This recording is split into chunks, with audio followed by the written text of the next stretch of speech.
Boss అనే సినిమాకి రైటర్గా పనిచేసి బిగ్ బాస్ని డైరెక్షన్ చేసిన అనిల్ రావుపూడి గారు ఈరోజు గెస్ట్గా రావటం చాలా ఆనందంగా ఉంది.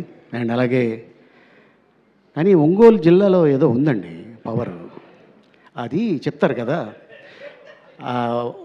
ఒంగోలు గిత్త ఫ్లాంతర్ కదరని శీతల్లో కరగజ్జం మంగోలియన్స్ లాగా ఒంగోలియన్స్ శివాజీ చెప్తానండి. నిజంగానే ఆ ఒంగోలు గిత్తకి ఎంత క్రేజ్ ఉందో నిజంగా చెప్తాను. ఎందుకంటే అప్పట్లో టి కృష్ణ గారు, మాధవ రంగారావు గారు, మంచి మ్యూజిక్ డైరెక్టర్ వందే మాత్రం శ్రీనివాస్ గారు, అలాగే గోపీచంద్ గారు, బి గోపాల్ గారు, ఇప్పుడు అనిల్ రావుపూడి గారు, శివాజీ గారు, ఇంకా ఎంతమంది తయారవుతున్నారో అక్కడ. నాకు బాగా ఫుడ్డే. కానీ కలమ్మ తల్లి ఏ జిల్లా అని కాదు, ఏ ప్రాంతం అని కాదు, ఏ క్యాస్ట్ అని కాదు,